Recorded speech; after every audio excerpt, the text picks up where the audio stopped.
Chapter 66, Ayin Beis, Volume 1. We're midst of the 17th Discourse, page 123. Kuf Chav Gimel. The last two chapters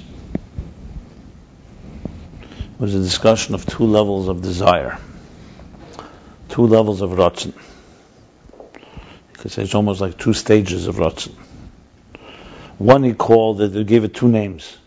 One is called Ratzon HaNelam, the other is Ratzon Agoli. Another name, one is keser Ratzon, one is Ratzon. So twice, both at the beginning of chapter 64, chapter 65.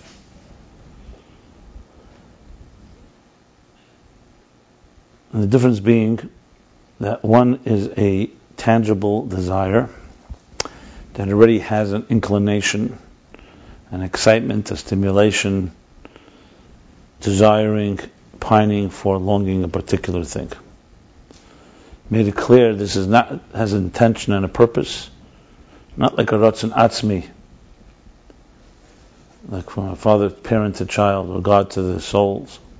That's unconditional, makes no difference in what form or shape it is. But here there's already tzitzach. No, I keep saying that. Tzitzach is already the atzmi, I'm sorry. So here it's super rational, meaning it's not in a superficial type of desire where I just want something for a reason and then the desire is over. This is a strong desire, but has a kavanah. And the level before that, that's necessary to get to this level. You need to have a ratzon before the ratzon, the power of desire or the hidden desire, and that's what he calls shachuchot v'heskem. It's a hachlata and haskama within the spirit, within the person, within the individual, or within the divine. A determination that it's worthy to desire a certain thing. It may take a lot of time until this desire emerges. It could take years. But when it does, it's rooted in that determination. This heskem, as he calls it. This too is not the ratzon hamuchad be'etzem that says in else places where there's no hesed at all, there's nothing, not even this step. As a matter of fact, the soul can have many desires that will never emerge at all. Here, the one we're talking about here has been stimulated, but there's a detachment. It's not yet being drawn and acting in kind. It's still a type of theoretical state where he knows it's good to desire this thing. And this is the step before the ratzon gali. All this is coming to explain, and this is called the mamutza. This state is the mamutza between the etzem and nefesh, between the essence, which is just on its own, without any relationship with anything else, the interface between something that has no relationship to a ratzon, a true full-blown desire for the creation of the worlds or for whatever it may be, is the ratzon, the heskem, the keser ratzon. It's this type of intermediary, an interface that is already, the soul is now, the seed has been planted, and then comes the step of actual ratzon gali. Now obviously all this interface is all within the desire level. We're not even talking about immanence and primi and so on. We're talking in the awakening of someone being drawn to something outside of themselves. And all this is coming to explain deeper or better the idea of the makif and proti. The idea that from ak, where everything is in an amorphous state, that brings us to the individual desires for each particular section, department of the cosmic order. And that's what now he's going to continue, and using this example, these two levels of desire, we're now going to understand how it is above, the makifim above. So here again we see how the Rebbe Rasha, based on the memorim of the previous Rabbi, starting from the Alter Rebbe, use examples of how the process of how our unconscious travels into the conscious, how our souls manifest in particular desires, whatever they may be, So we can look into our own mipsari, our own flesh, our own personalities, our own the way the existence is structured, and from this we learn how the divine structure works. Because one's created the image of the other, and the whole purpose of it is because God wants us to have these examples to understand it. So he embedded himself, and so-called his style, in the process, this particular process. So besides it being good examples, it's actually a way of refining and elevating who we are by understanding the way we work is the reason this is not just for us to build businesses and build structures and homes based on desires and so on. It's to emulate and to align ourselves to the way the higher picture, the bigger picture, the way the divine manifests in existence. And all this is, of course, part of the whole transcendent section that we're addressing now, as we move from the immanent to the transcendent. And I said it yesterday, I say it again, these chapters here are vital to go back to chapter 1, because literally everything in chapter 1 is now being elaborated upon. So you see where he's tying it all together. Because that's where he began, that keser is rotzen, and then the rotzen itself is the keser kloli, and ak is the arich of all the worlds. And then there's a particular rotzen, desire, and transcendence for each particular world. He even talks there about the etzem, that etzem on its own, he uses even Tainug as an example, is content and doesn't need anything, and then begins an awakening of a desire, and then an actual desire. Except he doesn't spell it out as two levels. So if you look here, you really see it all in chapter 1. So just very important to point out that basically, I would say beginning from chapter 63, and even more specific, maybe more broader from 59, is beginning to tie together the knots that he began discussing in the beginning of the Hemshech. And you see it literally, it's exactly the same wording. Etzem, Seiris, he sees that Seiris Klali, all that type of that language. You may also remember that the Rebbe Rashab, a few chapters back, made it clear what he said here. He says right here,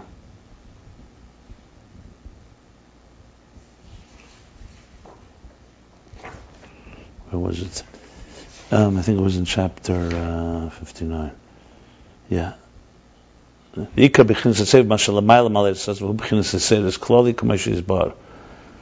59, he also, like he said, will discuss this idea of Yisrael's kloli, which obviously it seems is the first level of desire. Okay. So now we go to chapter 66, page 123. Can you call that a level? I don't think so. Yisrael's kloli is like just a general awakening, and then after that starts the levels. I don't know. It seems that Yisrael's kloli is this rotzen kei. Depends how you define. Let's see. He used the word yetzirah. That's what he means. That there's some stimulation at least. Where rotzen hamuchal, there's no stimulation. You're going to find out that even rotzen hagoli is also quite kloli.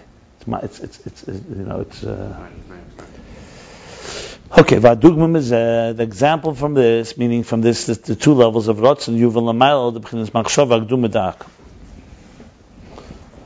And the example from this will yuval lamayla will understand above the level of the primordial or primal thought, the primal concept of Adam Kadmon. As you say, machshava gdum is that primal thought that has the picture of the entire existence. B'skira achas.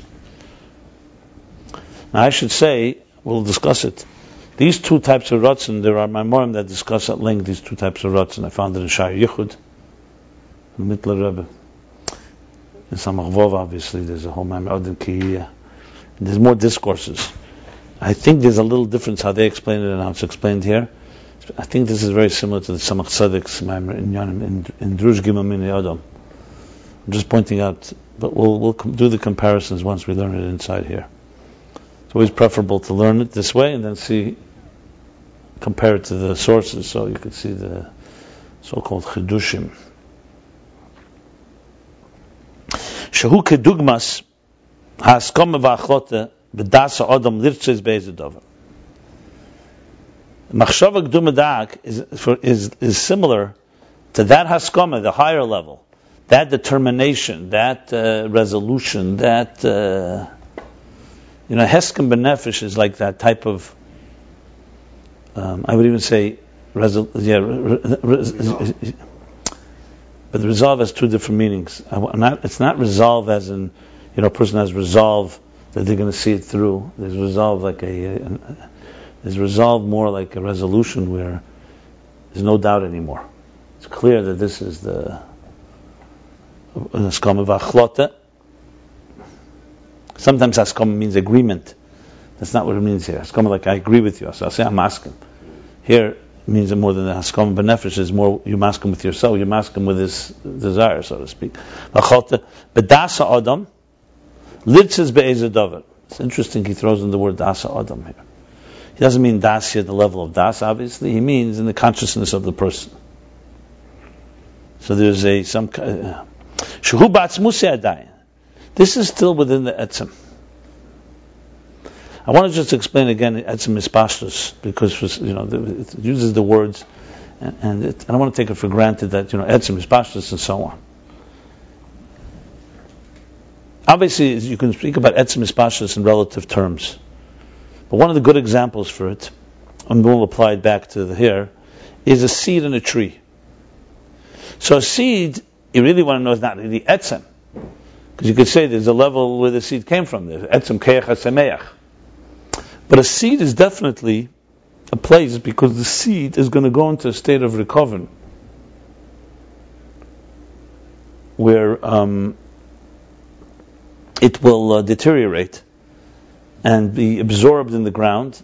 As Chassidus says, it then stimulates the keach etzemeach, and then slowly it will blossom into a growth. It will grow into something. So, relatively speaking, seed and the tree, or a seed and a child, you can call etzem and ispashtus. What's the real difference between the two? So later he's going to speak about it, but the real difference in our context is one is a source for the other, but one is, if you just look at a seed and you have no idea that seed is going to grow into a tree, you really have nothing. Even though there's no such thing as a tree without a seed. When I say nothing, because it's all within its own concentrated self.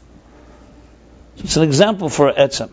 Ispashtus is when you see it actively expressing itself and spreading out. I mean, there are many, many examples, obviously. When you say, for example, that actualizing, yes. When you say, for example, a person presses an olive and gets oil. Okay, you can say that, and then that oil is used to light a flame. That flame within the olive and within the oil is an atzmizdik state. So the etzem, if you want to know what is the essence of something, you have to look into the seed. You won't see its expression, but without the expression, you don't have a reality. Now, when we talk about atzmus, if you remember, we learned ein keiach or peil. By atzmus, this whole idea, ispashtus is not necessary. By us, we obviously know if something is a seed and it's aborted, God forbid, the seed could also die and will never yield what it was meant to yield. Obviously, in the etzem l'mayla, by godliness, his etzem encompasses every possible potential. But that's where Nesava Kadosh Baruch he desired, he wants something doesn't want it on his terms, on his etzem terms. On his terms, it would be a whole different reality, it would be a reality on his terms. He wanted specifically something that has structure, and that structure should, through its own tools, retrace the steps and recognize. So he wanted a world of ispashtus, he didn't want a world of seeds. If you remember then, he said, then the pearl is on the level of the kayach. Yeah, that would mean, okay, by us a seed is not complete, because in our reality, a seed is a seed, we need a tree. You can't eat of the fruits of a seed, for example. And God, the seed, as it is a seed, has already all the milas, all the virtues of it growing. But that's still etzem and ispashtus. When you apply it now to the human being, so when we speak etzem and nefesh, we're talking about who is the essence of who you are. Someone said to you, who are you? So obviously some people give you their business card. That's b'chlal not. That's what you do, and that not even may reflect b'chlal who you are. It could be you're doing something that's nothing to do with you. It's a function, right? Yeah, and not even. Sometimes you're doing something that's not even your function. It's just to make a pun. Okay. But at best it's function, right? You go deeper, someone says, okay, so let me know what kind of intelligence you have. Tell me, kind of brain you have, mind. emotions. Still not you. There's really no answer. You can't really say, who am I? I'm more than the sum of my parts. If you want to know your etzem and nefesh, that's what a Rebbe would know, who you are. Who you are is what you were created for. Your purpose, your mission, your soul's purpose. That's an atzmizdika type of conversation. Now, in our world, etzem and pashas are disconnected. Our activities, most of the day, our expression and expansion is not a reflection of our etzem. The sun only shines sunlight. It doesn't do anything. It never wavers from its mission. It was created l'hoyed al haaretz. That's its purpose. That's its mission. That's its etzem. It doesn't have another. It's not like it has some private life, and then another life it's shining, which is in our world. Every animal is also the same thing. What you see is what you get. A lion in the wild, a leopard, a sheep. It says like he's in le mashana tafkidam in tiny. They do their role. Their etzem is their hispashtus, or their hispashtus is rather reflecting their etzem. Adam Arishon was able to see and gave them the name that described their etzem. But so for us, our etzem hispashtus is mostly disaligned. So if someone says who you really are, the real answer would be is, what did God intend in you when He put you here? That's really who you are. Not everything else. Now, it doesn't matter what you are aware of or not aware of, or conscious or not conscious. It'd be like the artist. What's the etzem of a painting? Whatever the artist's intention in that painting is. So etzem is critical because it's who you are, but fundamentally, spashas is expression. I'm only explaining it because, it's important to understand that we say etzem ha-nefesh, Yom Kippur, the etzem ha-nefesh is revealed. Mesiras nefesh, he spoke before about ak impacting Mesiras nefesh. These are atzmizdika things. I mean, I'm not going to say it's a complete atzmiz, it's already an expression and so on.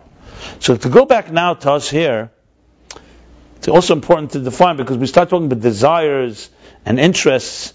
Obviously immediately we think of our own desires. What are our desires? We have all kinds of taivas, all kinds of inclinations and so on. So just to step away from that, here we're talking obviously in a pure form. There's a nefesh, and I'm not getting now whether it's kedusha or not, but there's a nefesh that is just resting on its own calmly. There's a nefesh that begins to get awakened, it's stimulated, it determines something it desires, and then there's the desire is a full-blown desire where it actually expresses itself. So you said before in the end of the last chapter, the atzmi, the ratzon, kayach ha-ratzon, ratzon and elam is the mamutza between the etzem and between the gili. So now we're going back. I'm just explaining these words. So ak is not the etzem. The etzem is beyond before ak. But the desire that arose here is within the etzem. So you have something, a step, that's not yet, you can call it a seed. Because before a seed there's nothing. And now, in other words, before a seed you'd say, okay, God envisioned that He wants to have an apple tree, so therefore He planted seeds in the earth that will become an apple tree. The seed is also a concealed force, but it's already, something has been planted. So we're going here. In the heskem and achlota stage, it has not yet become an inclination or and being drawn to. Like you said, sinner, rotzen, sinner from the word sinner. Think of it like before the pipe. The water is like, ready. It's ready. It's prepared, but it's not yet being piped in the pipe. It's not yet being pumped into the pipeline. Right. But that's how on one hand connotes consciousness, right? And then Shabbat's connotes that it's deeper than. Yeah, I know. Look, it depends on the moshel, because he says the moshel, not in the moshel. That's all the. Let's put it this way. It's not black and white, because before in the last chapter 2, this he said after Shaka Vitaria, after back and forth, he comes to this determination, a heskem, that this is the right thing to do. Now it may take a time, meshach zman, till it actually emerges. And that description is clearly a conscious step of the process. So in other words, you are aware that something is worthy of your desire, but you're not actively pursuing it yet. Not necessarily. That's what it said in the previous chapter. He said that. The word aware, so he's used the word das adam. I mean, it's definitely not contradicting himself in one line, obviously. So I just think that it's that you could speak about it also on a conscious level, even though I think in the root it's more unconscious. But you could discuss it in a kind. In other words, you could find examples. I'd say both are true. In other words, you could find examples that before you're actually, you determined I want to have a home, but you said 3 years from now I'm going to go. I don't know if you consciously determined that it's an innate desire of a person to have a home. Yeah, but the awareness of it. There's the awareness of it. Home is the example he used. That's why I'm using that. There's Ayin Beis, but that would be Ratzon HaMuchlat. Fundamental concept. Yeah, but that's not they say this. That I agree. There you don't need to awaken. That's just. But a person can live their entire life and never have that. Never had it because he didn't have the means to have that. No.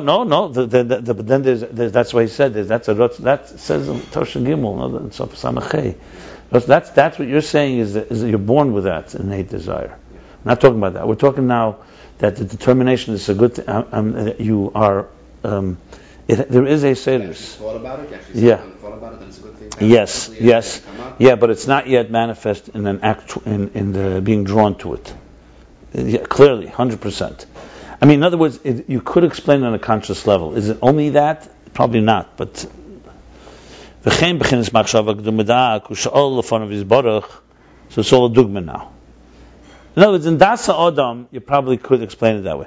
The same is with the primal or primordial thought in Adam Kadmon, in the primal or primordial man, that arose before God, within God. That there should be the bringing into being of all the beings of beriyah, yetzirah, asiya, of all of existence. Mereish kol dargin from the highest levels, and usually the chulu is like atzev kol dargin to the lowest levels. So there's clearly here a desire that has within it a structure that is desiring. When nasal al zeb b'chinas heskem kavyachol she'yikein. Now, yes, you could argue that this is the level of Tiri law, where shirat mebekeach, where I saw somewhere a translation, he estimated within himself the potential of what's going to come. But right now he's translating an ak. So let's hold that question of thought. Why is this not the higher level? So this is because obviously he's talking within existence now. Look, it's also relative, because if you really go to, I remember explaining, asiya ruchnis is also unconscious. So you're talking about ak. So ak has an element of consciousness. It depends where you're speaking. Depends on what level you're speaking. Because of the Mashal, that's why he said the Das Adam, because he wanted to bring that in with instruction. Yeah. But nasal zeb b'chinas heskem, okay. But nasal zeb b'chinas heskem kavyachol she'yikein, and a state of heskem, a state of determination or resolve or resolution was nasal zeh, was generated. Nasal zeh b'chinas heskem. So it arose in God's desire, all this existence, and he made it this, and nasal zeh b'chinas heskem kavyachol, and he made and created this determination, so to speak. It says kavyachol she'yikein, that it should be so.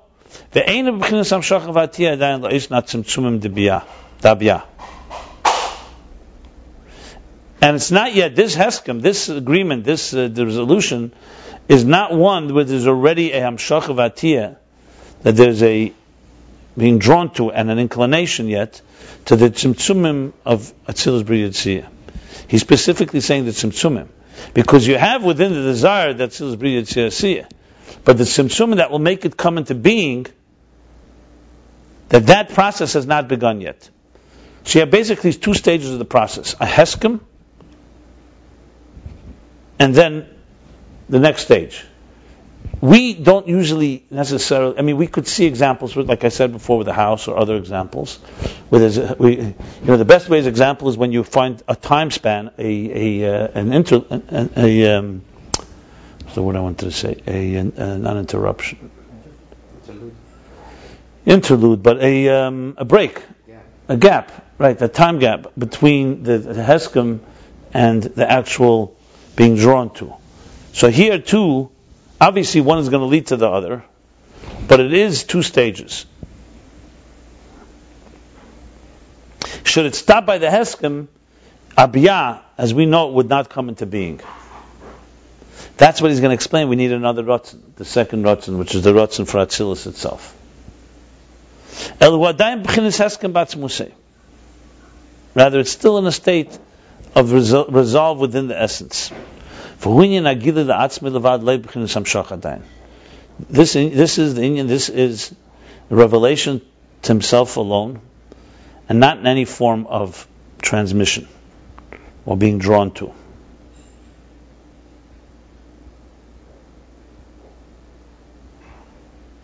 Even though you could say the second rotzen is also within yourself, but let's put it this way: once the rotzen takes on the shape of being drawn to something, you are one step away from expressing it to someone, because it's not just this type of like within myself. I'm at peace with the fact I want this and desire this. Now you want to get it, so there's some type of extension. There's a longing that's taking place. How much have they said about signing up to our class?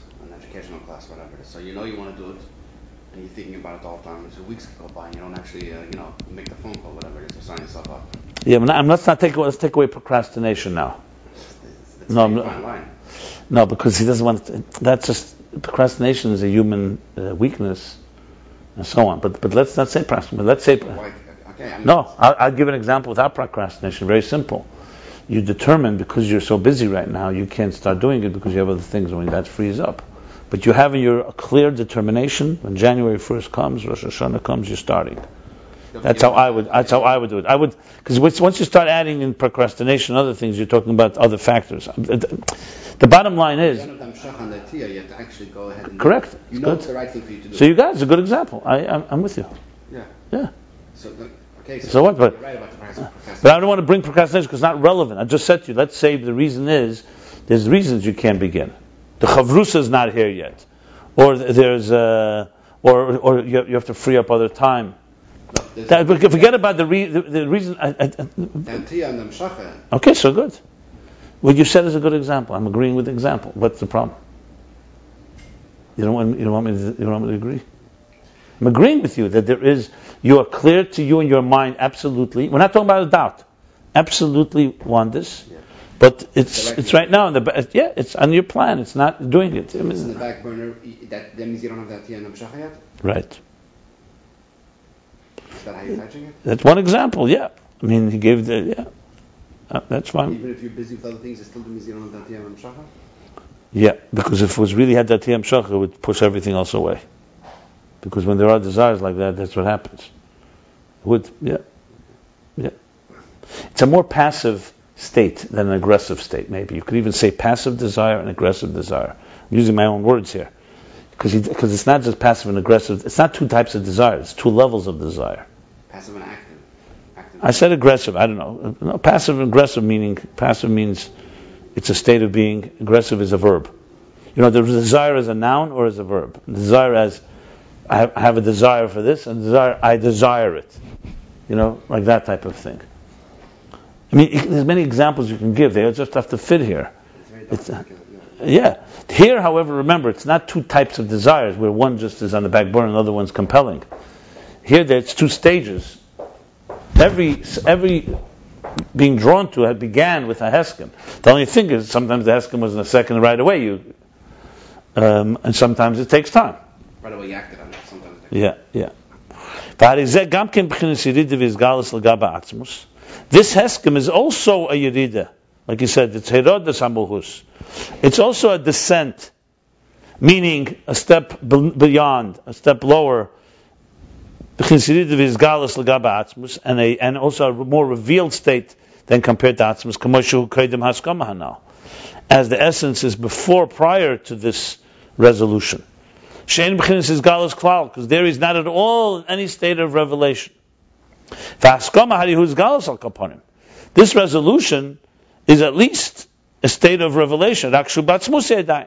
However, it's a revelation within the essence of the being. And it's not yet a state of transmission. Another example would be, I would use even an example from electricity or technology, where, and I would then use another example from a teacher. I'm just using my examples just to make this even more palatable. Let's say a electrical generating station, right? So we know there's a whole bunch of processes. You generate electricity. Electricity has to then be transmitted. But the creation of electricity has to be such that it could be transmitted. If it's not done right, it'll blow up the right. So there's a state where you prepared electricity, everything's ready to go, but the switch it's not flowing to where it has to flow. I'm using a simple example. Or the simple thing, a teacher and a student. The teacher is completely prepared to teach his class. But for whatever reason, he's not doing it today, not doing it tomorrow, he's not doing it for a year. But he in his own mind, he's made the decision, he's ready, but the flow is not happening. And it's examples that are not exact, because it's not just rotzen, there's a seichel. But my point is, that desire, there's definitely these two elements in a desire. You could dissect it, and actually it can't happen without these two steps. It's just that sometimes they happen, as I said, it's spontaneous, immediate. Why can't we just say that in the previous chapters he spoke about the desire to move your hand right away, instantly move your hand. Now here he's trying to explain that there's a desire, that it does. It's a good point. It's a good point. There he wanted to point out, right. But there, as a matter of fact, it's a very good point, because actually in the Nimshal it works very well. There he was focusing on how it's nivdal. How rotzen, even rotzen goli, is commands and orders. It does not tailor to any particular container. And then he goes back at and says, if that's the case, why are there different levels in makifim? According to that, then he says, because the makif is shaykh la'pnimi. You exactly got it right. You hit the nail on the head. There he was talking about its so-called detachment. Now he's bringing the interface, the other side, where it's not completely detached. And within Ratzon, that's exactly what he's doing here. This is like, he's breaking down the pipeline of the interface. First there's the interface, Eris and Kela. Then we said Eir also has sefirot and so on. Now he's moved to transcendence, and now transcendence has a shaykhus to primi. There's a makif proti, makif kloli of the kloli, teiri law. What you have here is really, if I were to make a map, you literally have a map from you and I sitting right here, and how we can retrace the steps. Obviously, the map is not yet fully complete, but he's literally going. Later he's going to go. I mean, it's so eloquent, it's unbelievable. Because later he's going to go and make a dakas dika chochma stima between rotzen and chochma. Now he's talking about how the nefesh gets into rotzen. Soon he's going to be talking about how rotzen gets into chochma. Now we talked about how chochma got into bina. I mean, when this is finished, it's just unbelievable. I mean, all of Chassidus, but he's doing it in you can see, it's a very methodical, step-by-step way. And he's doing it very slowly. That's why I keep stepping back. That's why it's important to step back to see. You see the flow. You literally see it. You see, started with Kelim, Neiris, moved the way into Eris, all the way to Eris Mitziyarim, meaning this Esesir Segnuzis, moved into transcendence. Now he's analyzing the levels in transcendence. And he actually said it. What's makif and proti? What come to makif and proti? Because it's showing you that even in makif, in the transcendence, there's also stages. Before that, in the Eris stage. Exactly right. The 3 stages, etc. It's emerging, and it's exciting to see. And when you learn the details, you really start seeing how. I mean, it's tremendous once you start getting it. I mean, every level is. But remember, that's what keeps when you know what I just said, it grounds it. Obviously, the dakas the thing to understand. We know where he wants to go. That's why I was saying to you many times, the context. This is context, what I just described. Context, he can't contradict his context. So everything he's saying is in that direction. And then there are the steps. Like what you just pointed out is a very good point. Excellent point. How on one hand is this, and now on the other hand, it's like a makif all the keiches, but on the other hand now, we start seeing that it does have a relationship. So now you're going to have makif and protim. So makif and protim have a more relationship to pnimi than the makif and klolim, so to speak. And that itself is levels. Yeah. It's really... Wow. Okay. So here we go. So it's not in a form of hamshach.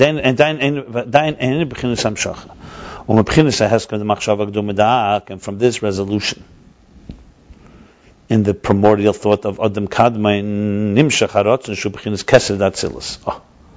From there now transmits the desire that is the keser of Atzilus, the crown of Atzilus. So Ak is the keser kloli of whole shtalshlus, meaning the rotzen kloli. So it's in this case is the heskem. I will say this. I looked that up in different Maimorim. Sometimes it speaks Ak as being the rotzen goli. Sometimes it's the heskem. If we didn't learn these last chapter, this chapter, based on what he said earlier, if you remember, you could say Tirei Law is the heskem, and the rotzen goli is Ak. And I believe, I have to look it up again, but I think in Sefer Erchen, Rabbi actually says that first he's teaching according to the Pshat that Ak is rotzen goli, meaning what he's calling now keser of Atzilus, relatively speaking. And then he elevates Ak into being heskem. The answer is very simple, of course, because, answer is simple. It's not simple. Before the Tzimtzum, I'm sure he's going to discuss this at some point. Before the Tzimtzum, everything is all within the divine entity. There's nothing talking about. But God wanted the structure. Remember, everything is microcosm, macrocosm. He wants the before the Tzimtzum in a state like after the Tzimtzum. Like, let me spell it out even more with the seed. Why did, if the purpose of creation, why is la'avda l'shamra, that we l'shamish is keni? Why did God make it that we start like a seed, 9 months we develop a fetus, then starts a whole process, ibur, yanika, meich, until you become a gadol, a bardas, and now you can mitzvah v'esa, you can do mitzvahs and so on. Science can't ask such a question because it is what it is, and they try to explain. But why did God make it that way? We see Adam and Chava were created, the Medrash says, as the Ben Esrim. They were 20 years old, fully developed. And the world itself was developed. When they came to Gan Eden, you saw stars in the sky. You saw big trees. You saw seeds. And by us, the Jewish answer to what came first, the chicken or the egg, is both. There was a chicken and an egg. Because God created a world in progress. It wasn't a world that was emerging. I'm talking about physically. But Adam and Chava, they're the only ones that were created adults. So one of the explanations for it, there are many reasons for it. One, of course, is the reason that we have to earn it through Aveda. So it's not just he puts you in pop, you pop. There's a thing called chinuch. They prepare the same reason why Tamat and Torah wasn't given right away. You need you have to earn the way. But there's another element which I don't know if I ever saw it, but I say it many times, and to me it resonates. So b'derech efshar, let's say.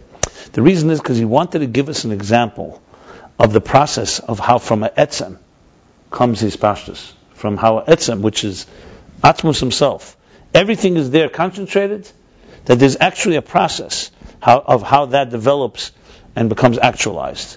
From Helam to Gilui, from Koyach to Poyel, from Etzem to his pashtus, whatever the expression is. So all the examples of Eir, of Shefa, we had hundreds of, all these tens of examples.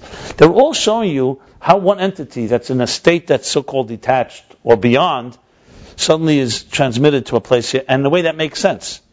Whether you're transmitting water, you need a transmitter. If you're transmitting seichel, you need shefa. Oyer works differently, doesn't impact the source, but it's still a transmission. The whole world, if you look, is really that type of thing. There's an entity, and it transmits. A son transmits. A teacher transmits. And the same is with us. We're supposed to be transmitters. We're supposed to be giving, legalis shlemus keser. You were born with potential. It's not meant to stay in potential. Chinuch and encouragement is meant to actualize yourself. Use your abilities. I remember by the Rebbe, one of the most disturbing things after me, Yehudi, and shlemus Aretz, was when I remember several times yelling. He says, the whole seder shtalshlus, the whole cosmic order gets in this balbul, gets confused if a person doesn't fulfill his mission. Because it's all planned, it's like a whole job is done, everybody's doing their thing, and where are you? It's affecting everything. The Rebbe would always say, it's mavalbul gan seder shtalshlus. That's what he would say. I heard that several times. When you don't do your thing, because you may not understand it, but you're part of the program, and if you're not doing it, everything else, it's like a domino effect. My point that I'm trying to make is, that. So whatever you have lifnei tzimtzum in the heskem, there's a me'enza now in Zohar Ampin, so to speak, in a different form. You have a similar thing. So you have the seed as it is in God's mind. You have the seed how it's now after the tzimtzum, and you can have the seed in many ways. Later we'll learn that Atzilus is like a seed compared to beriyah. So you never stop. There's always going to be a state where there's concentration and then there's gili. If you break it down generally, you say, okay, there's a state where it's in the Atem, lifnei tzimtzum. Then the kav, and there's the tzimtzum, and then there's emergence of something. But it's still in a seed form. Remember, after Ak, we still have 10 spheres in one keli. Then we have 10 spheres in 10 kelim, and they shatter. Until we come to Atzilus, they finally settle. In other words, remember, I don't know if you remember, we learned it a lot later. The beautiful structure, he talks about how Mechin trains the midas. That first a child is born with wild midas, meaning emotional. We're emotional. Then you teach a child, you know what? Say please. Ask. You don't have to yell. No tantrum. As we get older, basically you're what we call it then sublimating. We were acclimating or sublimating, training the midas, training the untamed midas to be harnessed, which is really what life is all about. So in a way, therefore, you need at every level. You need so everything that's lifnei. That's why, because I was thinking about it before. He kept saying there's two makifim klolim. One lifnei tzimtzum, one lachnei tzimtzum. He's talking so much how the tzimtzum dramatically changes everything. Why is he like just puts it into one pot? And it's actually called tehirei lo and tehirei tata. The answer is for exactly this reason. Ak is basically transplanting what's going on in the 10 hidden spheres, which is in a completely seamless poshet, pshitus as he called it. And it's only in God's desire there, or God's infinite light. Transplant that after the tzimtzum, that you got Ak. In other words, so Ak is a perfect replica of lifnei tzimtzum, but it's after the tzimtzum, so it's now a seed. So in other words, when you see actually a seed, even better, when you see the seed of an egg is fertilized, and if you're able to see that first, I mean, it's not even, they say, not even like a tip of your finger. It's not even like a hair. The first second of conception. It's so minuscule. But if you think about it, this concentrated entity, a few minutes before, was a machshava of God, in a way. I mean, I'm not talking about the seed element, the physical part of it. And that machshava was implanted in this concentrated place, and it makes sense. And now it starts to develop. And that's how everything works. Everything works from seed to tree. So the same is here. I'm just explaining how, even though you say the heskem, you could say it's tehirei lo, but he may say some of this soon. But based on what you just said now, I just had an epiphany. I don't know if it's true or not, but maybe I'm not. Epiphanies are great. I love epiphanies. If you draw a line which would be the tzimtzum, and so either side of the line would be a reflection of each other. On one side of the line you would have the tehirei tata, the other one would be tehirei lo. You go further, you would have Ak on this side. You would have. I wouldn't put it that way. No, but the problem is, makes sense, but it works this way, not like that. That's the thing. It's not from Mizrach to Ma'ariv. It's from Tzafon to Darim. It's vertical, not vertical. Vertical is like this, and horizontal is like that. Yeah. So it's vertical, not horizontal. I hear what you're saying. What you just said sounds to me more like Zel Umaz Asa Lakim. Like there's mirror images. Yeah, mirror images of the same levels going all the way back. Yeah, but I wouldn't. But the problem is, but you took. No, I wouldn't put it that way at all. I would say the other way around. It goes like, to me, it's like not side by side. It's higher and lower. It's like when you go deeper into it. Remember, no, there's no higher and lower. It's like closer and more distant, or more revealed, more distant. To me, the seed. Look, with a seed in a tree. If you put a seed and a tree near each other, the seed is prior to the tree. So look at that as being Ak prior to the shtalshlus, and then you have the seed prior to the seed. That's lifnei tzimtzum. I wouldn't put it side by side. No way it could be side by side. Because remember, the kav is yesher. The kav has ma'ala mata. What we call higher and lower. It's after the tzimtzum, but before the tzimtzum, we have all the levels like we have after. You're talking about before the tzimtzum. I'm saying there's a reflection from after the tzimtzum. This will be the tzimtzum. Everything here, you have a mirror reflection on the other side. I don't know what you mean exactly then. I'm not clear. I mean, for me, before the tzimtzum is basically everything is concentrated in infinite light, everything that's going to come. So what are you trying to achieve now? But there are levels. That's what we're going to get into. There are levels. There's not actual levels. There's potential levels. He said, but for it's potential levels. It's very hard to understand Lifnei Tzimtzum, to be very honest. But it's very hard to.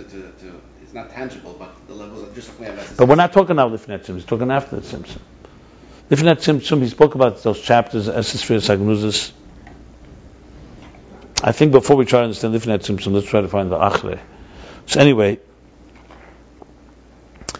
Okidua the Malchus the Agnas keser Atzilus. So now this heskem, this first state of the resolution, the machshava geduma, from there came the desire for Atzilus, which is already a specific and hamshach inclination for Atzilus. Like it's known from Malchus Savak becomes the keser of Atzilus. Now I know you may ask, well, about a kudim and a kudim, aren't they in between? Well, when you speak in broad terms, ak includes a kudim, and the kudim is skipped over now. Because we're talking here a certain structure, you talk about Atem the beriyah, Atem the yetzirah, Atem the asiya. So Malchus of Ak becomes the keser of Atzilus.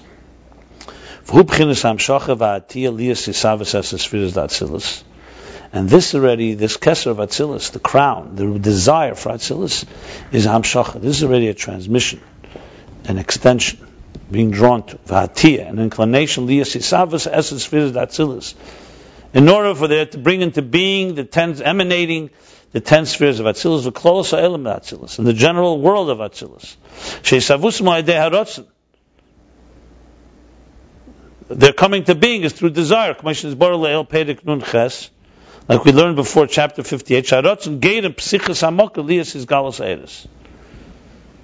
the Ratzon causes the opening of the channel, opening of the source, in order for the revelations to come pouring through, shining through. That's where we spoke in that chapter, that transcendence and Ratzon is everywhere and causes everything to happen. This is critical because you could say, you know what? The heskem of Ak stimulates the 10 spheres, and you have Atzilus. Who says you need a Ratzon for Atzilus? So he's making the case. First of all, you need the Ratzon for Atzilus because everything comes through Ratzon. Ratzon is the channel. Like we spoke earlier about faculties. If you don't have the desire, the illness, mania.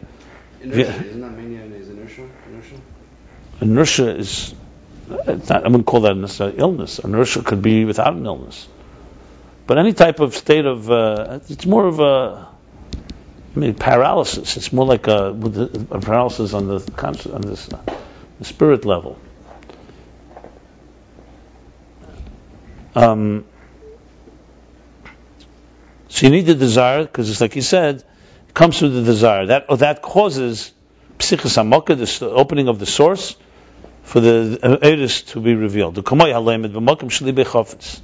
what he said there. Oh, and also chapters before that. Like someone who learns where his heart desires. He doesn't have his heart desiring, he's not going to have the hamshacha. Shayidei harotzen. Good opening. Shayidei harotzen shu etiyas hamshachas hanefesh nimshach hagili. Through desire, which is the tiyas hamshachas hanefesh, the expression, the inclination, the leaning, and the transmission of the spirit. That's what causes nimshach hagili, the transmission of the gili. We learned this at length before, the power of Ratzon. Now there's somewhat of a 10-line parenthesis. And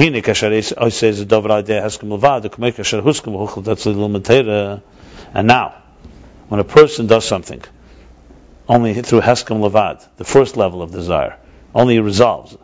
Like for example, he desires and determines that he's going to learn Torah. He's made within himself a resolution, a decision, he's going to learn Torah. And he learns with this power of this resolution. But has not come to a true full-blown desire yet. That's in a form of Kabbalah sale. What we were talking about before. He He's actually doing it. Okay, 1 second. Let's see what he says. That's in a form of Kabbalah sale. He's doing it out of just out of commitment, accepting the yoke. It's not through. And it's possible that this and this he's not yet going to have a real revelation of energy and intelligence, the haskell is chakim, to really understand and comprehend. It's only that when the heskem, when the resolution is appropriately intense, appropriately powerful,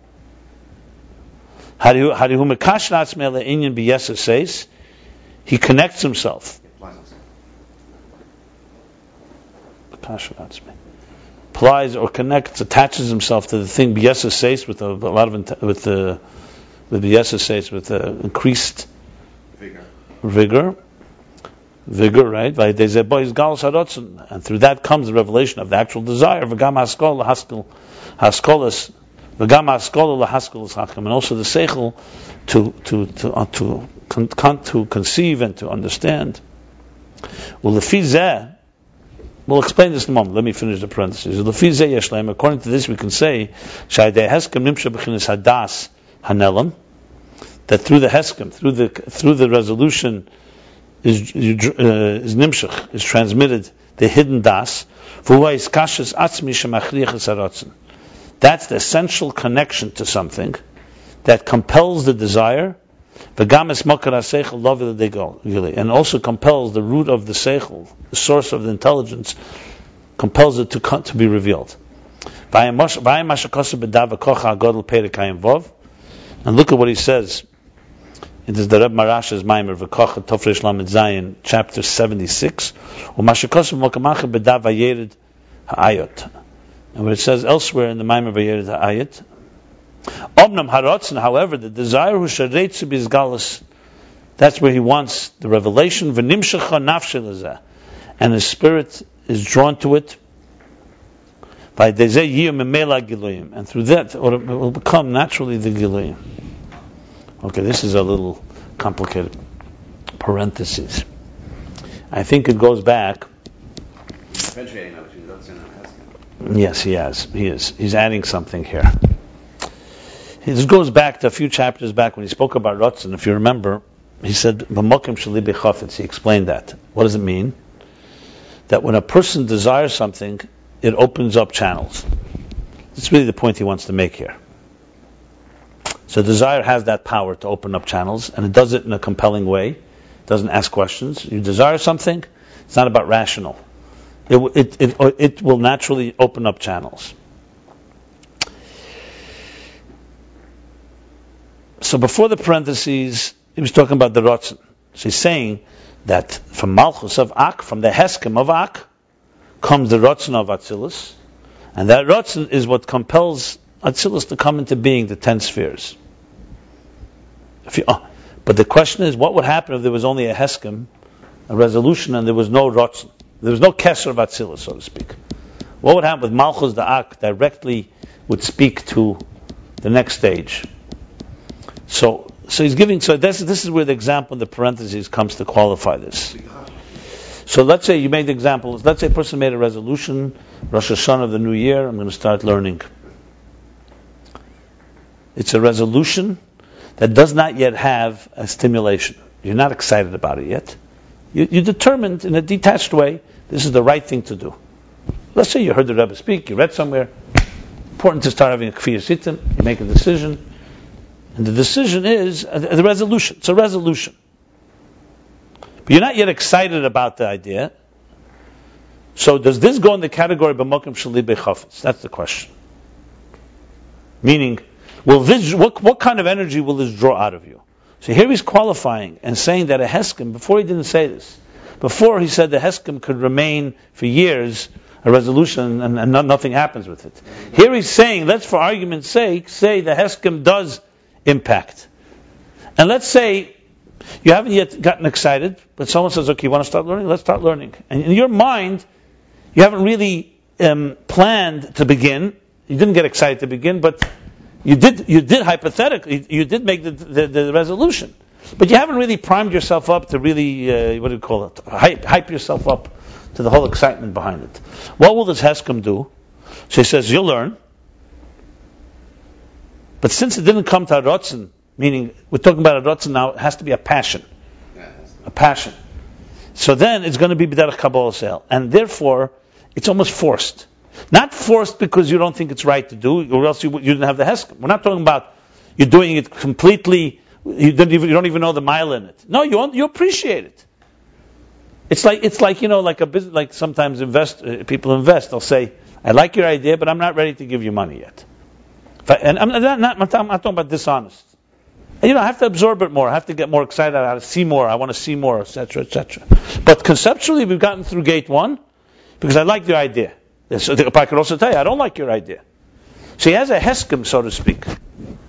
I mean, you could almost say like, a heskem, when you say, let's say, before you sign a contract, so you make conditions, but there is a, what do we call it, a binding agreement. So you're bound, but but you have the opportunity to still get out of it, so to speak. It's a what do they call it? A memo of understanding. Yeah, that's the other way around. But no, there's a thing called it's a memo of declaration of principles. No. There's a word for it. I'm just looking for the word. It's a good word. When you send a memo to find out if somebody's interested, even it's a common practice. Before you send a proposal, you send a. I'm losing the word, but but the bottom line is such a heskem is going to bring the learning, yeah, but you won't have the learning will be with Kabbalah sale, and also it's not going to open up psichis hatzanet. It's not going to open the channels of the real excitement. Whereas if this comes into rotzen, then it will,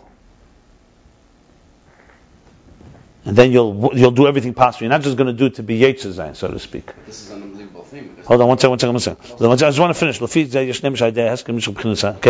so here's what he's saying. So according to this, what does the heskem do? The heskem does do something important. Because the heskem creates the initial... in other words, if I didn't make the commitment, I'm definitely not going to invest later. So the commitment is the initial agreement.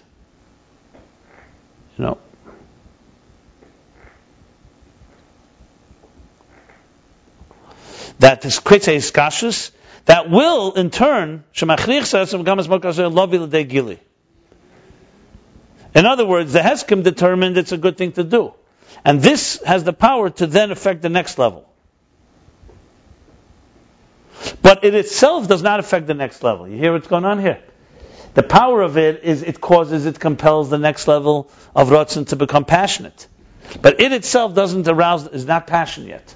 It's more of a type of determination, strong determination.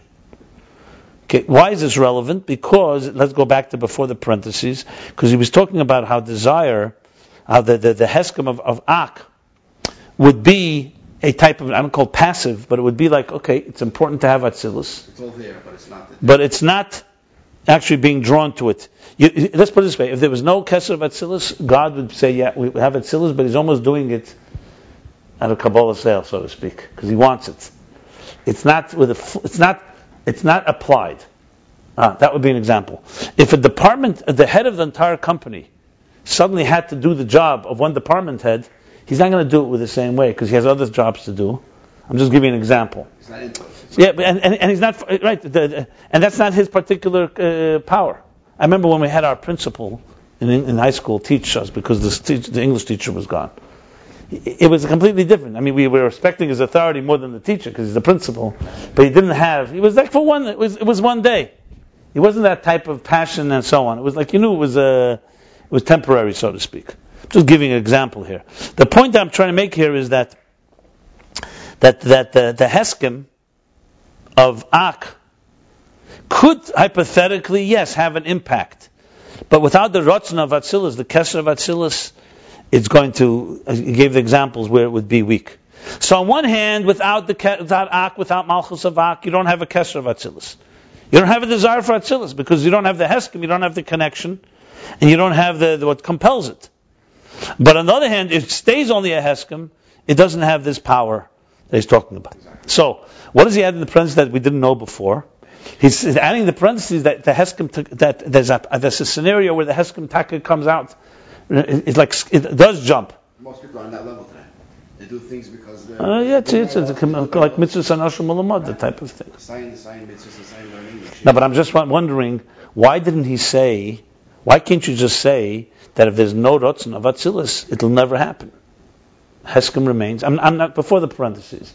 Just hypothetically, why doesn't it remain a heskem and nothing happens? It remains, like he said, for years. It remains determined, and nothing comes out of it. Because he wants to say a lukus could hypothetically create with ak, but it's going to be a compromised Atzilus. I'm just asking. Why you could answer very simple. There's no Ratzon Goli. Heskem remains a trapped thing. Like you made a decision and then you never lived up to it. You never followed up. It could be because he doesn't want to say Lamaila. There's that chesed to say that we don't follow up because we said procrastination or whatever reason. Lamaila. I'm just saying. Yeah, something like that. So therefore, there's a certain shlemus. So, but then it would come out. Okay, now we can't say kol yochel. Why can't the heskem create like a rotzen goli? Because then again, we're talking that it makes sense. That's a very good. That's probably the pshat here. That he wants to say that heskem has this.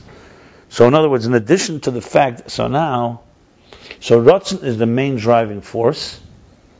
But you could have a driving force that's weaker, so to speak, like heskem, or you could have a driving force that's stronger. Because before the parentheses, he also brought from earlier chapters that rotzen is the driving force of the faculties. That's not just heskem. Okay, but he explained now basically two levels in the difference between the two. Okay, very interesting. You wanted to say something? No, it's a very interesting parentheses, for sure. In my opinion, that's what the Atem in the yeshiva, that Rabbi brought out from the Talmidim, the actual ratzin, and they weren't accepted until they saw they had a ratzin to really learn. Versus some of the yeshivas today, they're learning, but they're missing that ratzin. That's why they don't have the. I think passion is a good word here. The lokashli b'chofetz passion.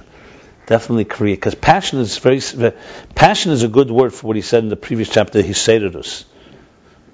Like you said, there's midas. We spoke about mech and midas, the example. Spilus. Passion, yeah. Even though passion goes in the categories of chuka or this, but here I think it works well. I'd also like to see what it says in V'kocha, but okay, so we have this. End of parentheses. V'zeu rotzen asiya sinner, and this is rotzen, the same letters as sinner, as he said in the previous chapter.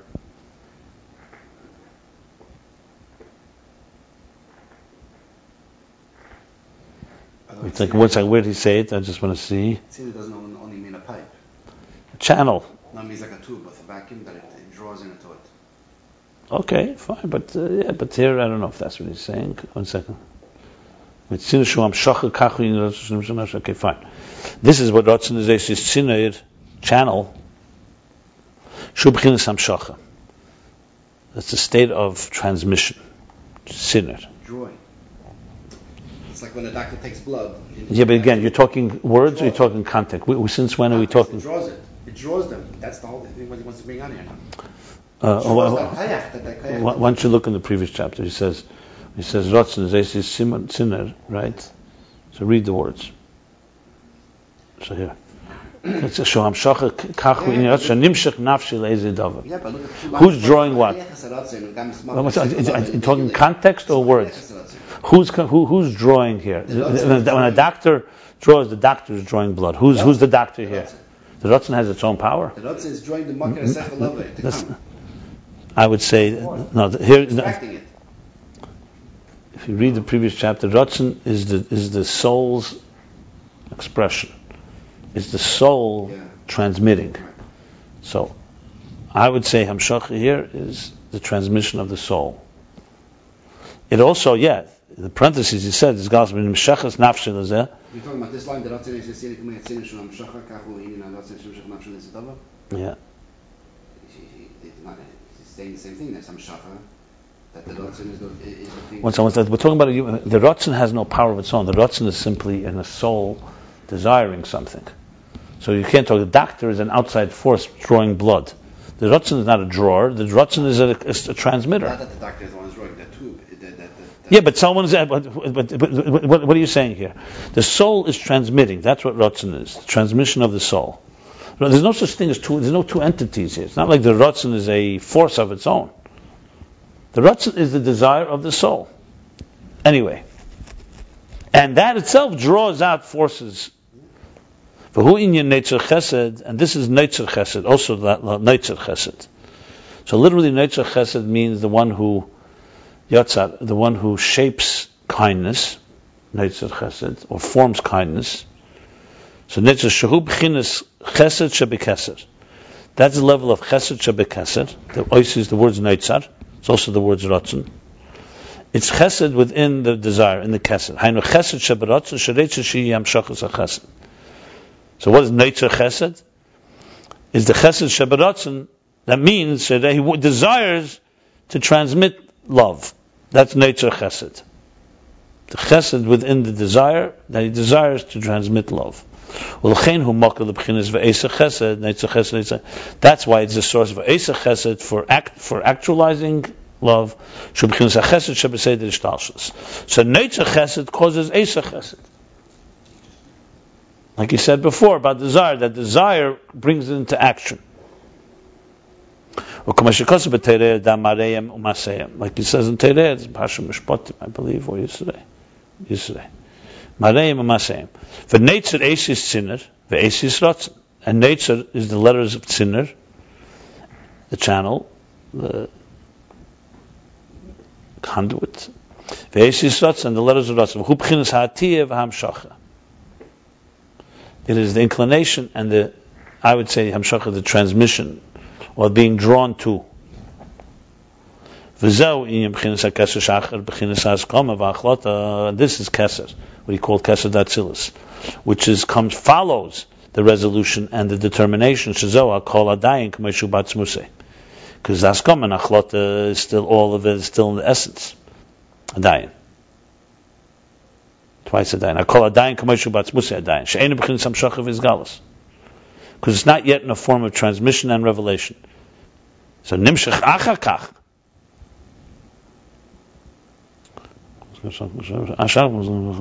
Oh, no, I read it a little different. This is the level of keser.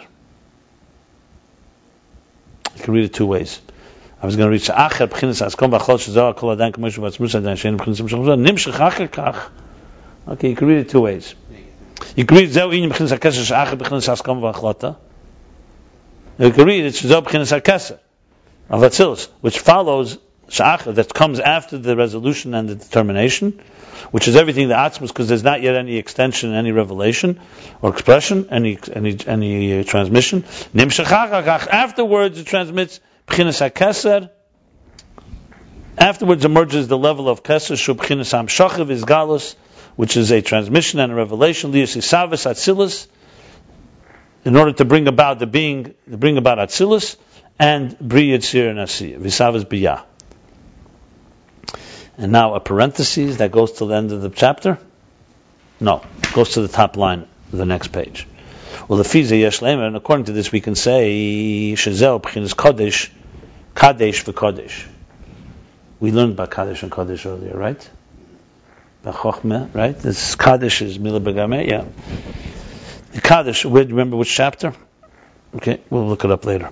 The kadesh hu kameshu la'atzmei adayin. The kadesh bevov hu hamshachas ha'adam mekadesh hu gam ken kadesh removed. So we have kadesh without a vov, which means it says something kadesh mila begameh. Kadesh is a word out of its own. You don't say something is kadesh. Kadesh Hashem, God is holy. When you say kadesh, it's just a state on its own. So Kaddish is a level of its own. The Kodesh with a Vav is already an extension and a reflection of Kaddish. And it's also Kodesh removed. Kodesh is also holy and removed. Nevertheless,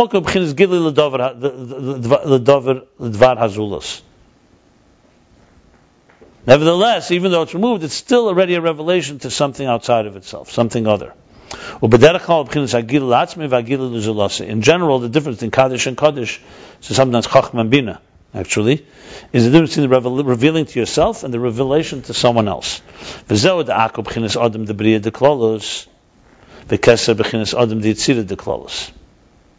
That answers what I was saying before. Remember I asked Malchus da'ak, what about akudim and akudim? So he's saying now, this is the current interpretation, this is how it works. And this is ak. He's by Derech Hagiv, he's answering that. He's saying, ak is adam the beriyah the kodosh, as we spoke. Remember, there's a macrocosm, microcosm of the worlds. Ak is beriyah the kodosh, Atzilus the kodosh is tirei law. The 10 hidden spheres before the tzimtzum. So the macrocosmic beriyah is ak. Keser, ate kanarich, is adam the yetzirah the kodosh. And Atzilus itself is asiya the kodosh. So zeh derech moshel b'chinas machshava v'dibur. That's the Gilul Atzma. Gilul. That's for example the difference between thought and speech. Beriyah is machshava, and keser of Atzilus is dibur. So that's kadesh and kodesh, or heskem and the rotzen goli. Ukidu the beriyah yetzirah hen al derech moshel machshava v'dibur. Like it's known that beriyah yetzirah is like an example of thought and speech. Shahefesh b'neim hu. The difference between them is this: the machshava wa Gilul Atzma. Thought is revealing to yourself. If you have no thought, you have ideas in your mind, but you cannot be thinking about them. Machshava is a tool, it's a levush that reveals, but it reveals only to you. Now I'm conscious of a certain thought. The dibur ha'gilei azulus, and speaking is others are aware. You're making others aware. You're revealing to someone else an idea within you. Shadezeh hasiya, and through that will come asiya, the third levush. So machshava dibur ma'isa. So beriyah is machshava, yetzirah is dibur, and asiya is action. Machshava dibur ma'isa. Kamoi came b'chinas. So same thing, beriyah the kolos and yetzirah the kolos asiya. Kamoi came b'chinas machshava gdum dag. The same thing is the primordial machshava. See the word machshava, the emphasis on machshava. Remember before he said that the level of rotzen heskem is machshava, not rotzen, because it's only like a resolution in the mind. So that's still a revelation to yourself. It's another explanation on this whole idea. And the crown and rotzen of a desire of Atzilus, which is already a passionate, stimulated awakening, and being drawn to and inclined to, is the level of dibur. Because that's now a gili, not just within yourself. You didn't just make a heskem that it's the right thing to do. This is now revelation that's to something outside of you. What's outside? Atzilus. Bechinas asiya de klolos. So the dibur is a gili for Atzilus, which is asiya de klolos. But proti elemis, that's in the macrocosm, klolos. And in the microcosm, in the microcosmic worlds, in Atzilus bechinas machshava. Atzilus is machshava. Like he says in Netzovim.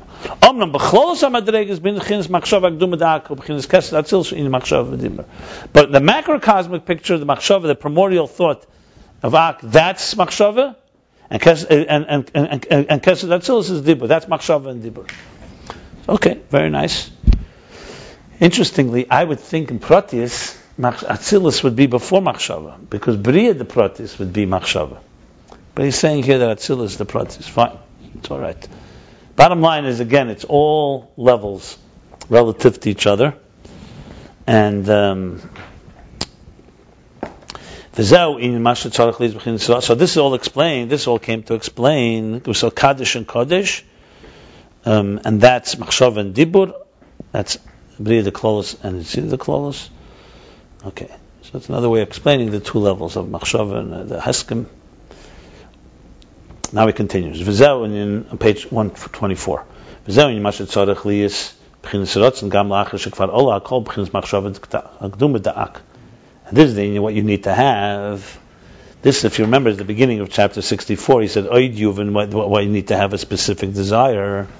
So this is the explanation. Before he said in ak, the two reasons that ak is not sufficient, because the intensity, the energy there, everything is equal, and there's no individual distinct levels. Now he's saying he's going further, because even though everything arose first in the primordial thought of Adam Kadmon, of the primordial man, nevertheless you need to have a specific desire. Because all this going on in ak is a thought and a hidden desire. And you need to have afterwards a revealed desire. Right. For Eid Yeshlemer, another explanation. That's not heskem. That's not heskem. Ratzon Gali is the Ratzon. Ratzon Nelam is the heskem. Oid Yeshleimer, Dehine Ak hu b'chinas Ein Sof be'erech ha'atzilus. So it's almost like a fourth reason now, if you really go through it. Two before that he said that Ak is Gilui and there's no distinct levels. Now the whole Ratzon of Ak is Nelam and heskem and all that. And now he's saying another reason. Ak is Ein Sof be'erech ha'atzilus. Because relative to Atzilus, Ak is endless, has no end. Like it says in Eitz Chaim, Shah Seder Atzilus, the beginning of chapter 1. For Inyan Hu, even though it's called Adam Kadmon, structure of Adam, it's an infrastructure, but it's still Kadmon. Remember a lot earlier you spoke about Kadmon. It's still primal. It still goes back. Kadmon meaning it goes back all the way to the beginning. Kadmon is something that has like primal roots. Because this is a machshava that arose in the infinite, in the no end, Ein Sof, has no, I would say Ein Sof, no end. In the Kadmon l'chol ha'kedumim. This he spoke about earlier in a previous chapter. It arose in the desire. So Ak is really reflects the desire as it stands in the Ein Sof Kadmon l'chol ha'kedumim. The kashem shuhu kadmon kach machshavte keduma.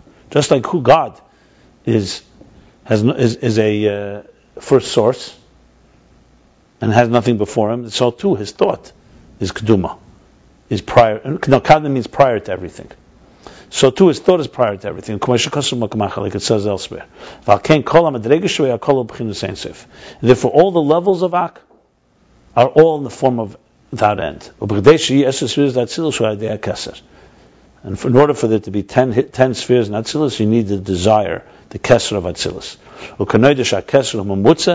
Here we go, interface, as is known, the keser is the interface between the infinite divine and Atzilus, and the emanation of Atzilus. That means keser, which means that it arose in the desire that there should be spheres. So we've moved a lot many levels lower from when we began with spheres Hagnuzis, that it all began there. We're not even talking about that now. Even Ak is now Ein Sof. And this goes back to my explanation, because God wants the Ein Sof before the Tzimtzum to be after. Ak is, in other words, the closest representation in existence to God's plan. That's why it's a blueprint. It's a map. So it's after the Tzimtzum, which gives us the interface of Ak. That means it has a relationship with existence, but in existence is the closest thing to the Ein Sof. If you took Lifnei Tzimtzum, there's no existence. Then you're talking only Ein Sof. So here you have basically Ein Sof has been embedded, has been implanted into the existence. So the eagle of Ak, which surrounds all of existence, like you said, the Tachtas Asiya, is the Ein Sof desire. In other words, this answers a critical point in the Mamutza. Even though he's saying here the Mamutza is keser, but I see here also Ak is a critical Mamutza. Because Ak's Mamutza here is Ein Sof on our terms, so to speak. If you wouldn't have Ak, the jump from Lifnei Tzimtzum would go right into a structure of existence. If you had the opposite, if you didn't have the heskem, you wouldn't have Atzilus the way it's supposed to be, for all the reasons. If you would have only Atzilus and Keser, and you would just jump straight to the Kav or Lifnei Tzimtzum, you wouldn't have a Ein Sof on our terms, so to speak. You'd have something you couldn't reach. It would be beyond us. So Ak becomes also later an interface in this context. Like he says later, it's klal and prat. Ak is the klal of the pratim of the world. So Ak has many elements to it. It's not a contradiction, when you say, well, Ak, if that's the case, Ak, as we said, Adam the beriyah. How could beriyah be asiya? Ein Sof. Because obviously we're talking about beriyah as it's in the God's plan, but it's an existent entity. I go back to the seed, To me, the seed has an element of Ein Sof in it that the tree doesn't have, so to speak. Because it could keep on planting more trees. That's one reason. And also, because in a way, the seed doesn't tell you, for example, that the branches should be that long or so on. The seed itself is like so-called compact, concentrated, infinite energy. Okay. Very interesting. The keser. And the example above of what we discussed, the two levels of desire, with one being the heskem, is that the primordial thought of of Adam Kadmon, that's the resolution which is still within the Atem. So from this transmits, extends a revealed desire in order to bring about the being of Atzilus. That he goes back to that parenthesis. And the nefesh within us, the heskem, the resolution, brings the hidden das. That compels the revelation of the revealed desire and the intelligence. But he said, kadesh, that's outside the parentheses. This is kadesh and kodosh. One is gili la'atzme, reveal to yourself. Gili la'azulus, reveal to another. V'zau keser atzilus. That's keser atzilus. That reveals to Atzilus. Machshav and Dibber, like he said. Beriyah the close, yetzirah the close, and then asiya the close. For Oid, and this comes the Oid, the additional explanation, the Ak Ein Sof Adayin Ubredeshi Yatzilus Hadei Amtsoyes HaKeser. Ak is still in the state of Ein Sof, Kadmon. It has elements of infinity in it, of beyond, of no end. And in order for there to be Atzilus, you need to have the intermediary, the interface of keser, of the crown, of the desire. Like he said, so it's interesting. Before he said that the mamutza between the etzem and the rotzen gali is the heskem, and now he's saying the mamutza between the heskem and the atzilus is the rotzen gali, is the keser of atzilus. So it's about many interfaces here. I will just say one thing. Obviously, this is going to be developed a lot further. But remember, if you spoke about Oir Ein Sof, remember he says the Oir is not Oir of Ein Sof, it's Oir itself, Ein Sof. That was talking all about Oir and Shefa. So clearly, he's now explaining that element of Ein Sof and Oir is an element of it in Ak after the Tzimtzum. That relative to Keser is more like Oir, where Keser would be Shefa, which applies itself to the individual. It's interesting he didn't use that. I thought that he would use Rotzen Gali as application. Like you apply yourself. The heskem is you're not applying yourself. You have made a decision. You're not. He doesn't use because before he did use applying yourself. When the teacher applies himself, it's more of a slapshus. It could be because there he wants to say because shefa is more pnimi, and here at the end of the day, this is still a makif. So rotzen doesn't apply itself. Maybe that's why. Rotzen is drawn to something. It's passionate about something, excited, stimulated, but it can't say it applies itself because it doesn't.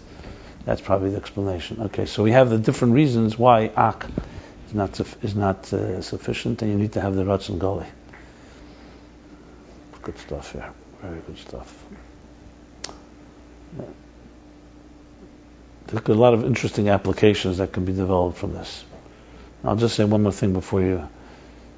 I'm just thinking of applications. Well, clearly here you have the expression what Alter Rebbe says as Alam the Kenster Zayin, but just like a ganef, not someone who could steal, but that's someone that steals. Alam not someone who could learn, but someone who learns. So I'd say here also, it's not doing something is not wanting to do it, and resolving to do it, but actually be passionate to do it. So you have here like a. We can really say that most people are on that level today. They're doing things. It's complacency. It's complacency. Yeah. Complacency, apathy, indifferent, guiltigkeit, adishut. A lot of words for that. Okay, so we finish here. We did chapter 66, page 123 and 124.